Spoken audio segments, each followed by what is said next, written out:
Alright, we are back. We're going to do one more set of measurements, and these are volume measurements done by displacement volume.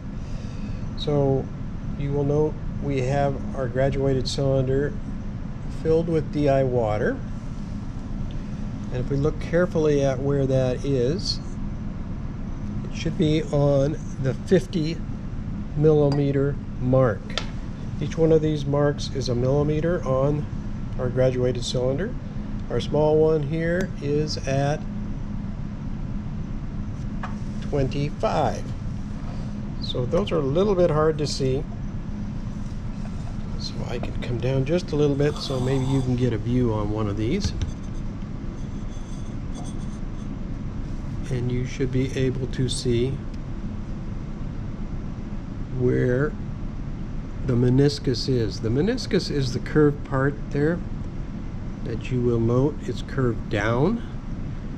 That's because the water is attracted to the side of the glass, making this meniscus shape.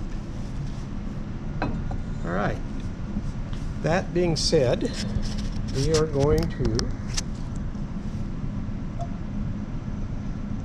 take our small one. Remember, our initial volume was 25 milliliters, get that correctly.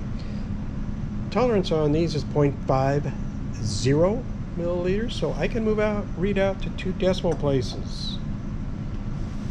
So we are going to drop our small one in.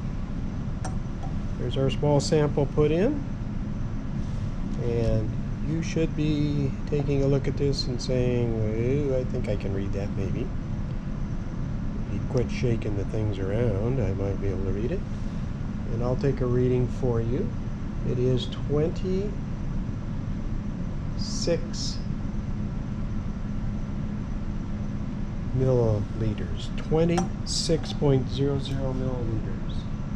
That is our small one. So what happened? Our volume increased by 1 milliliter. That should be the volume of our small sample. Get these out is always fun. And I'm going to refill and talk to you a minute about displacement volume. Displacement volume is an Archimedes principle. And perhaps you know that story, so I won't bore you with it. But the amount of volume of DI water displaced is equal to the volume of whatever sample we're putting in, which is a nifty little tool when you're working with irregular samples. I've refilled our graduated cylinder. It is at 27 milliliters. We're going to put our second sample in. And hopefully you can see what's happened. We are now at 33.50. 33.50. This is our second sample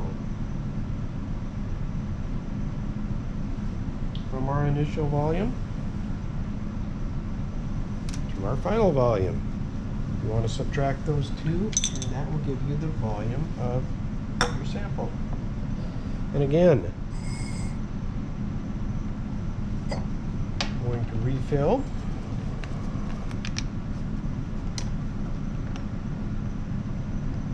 Just because you like to see me do all this refilling, I'm sure.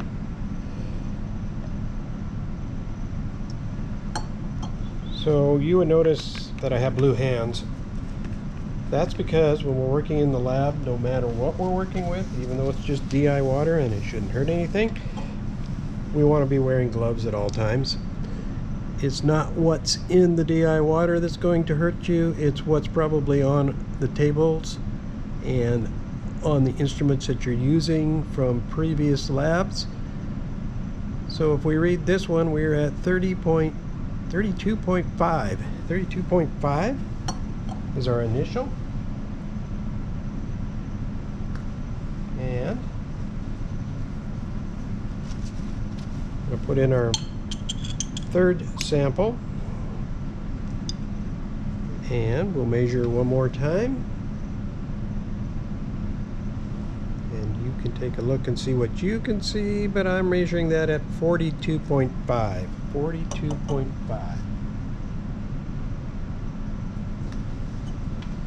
Now remember, I have one more zero after that, 42.5, so it's 42.50.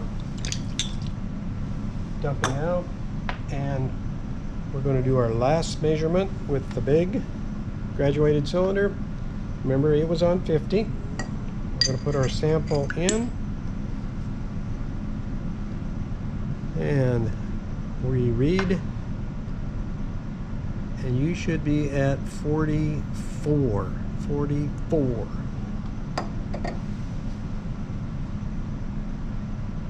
44, and we were at 50, and that's read backwards, huh? Guess what?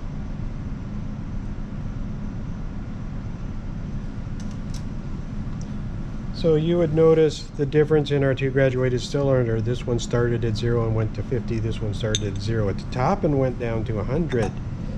So just keep that in mind when you're doing measurements. Okay, that is all our measurements for volume.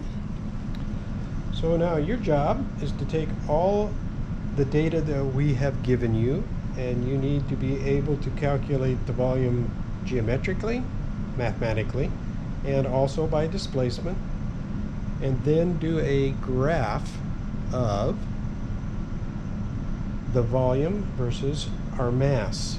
So mass over volume is density. The slope of that line should give you the density of the material we're working with.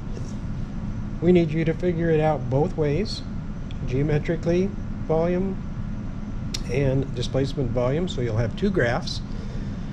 Once that's done and you have the density, I want you to compare those two, and then I will give you at some point the actual density of the material you're working with, and you can compare to that and calculate an error. And as you're doing this, you want to think of what other ways things could have gone wrong. Is it in the way we read the graduated cylinder? Is it the way we read the analytical balance? How about the micrometer, the rulers? All of those things could affect your error and how close you are to the actual value. So how accurate are you and how precise are you? So we want to take these things into consideration when you do your graphs. Okay, that's the end of this part of the lab.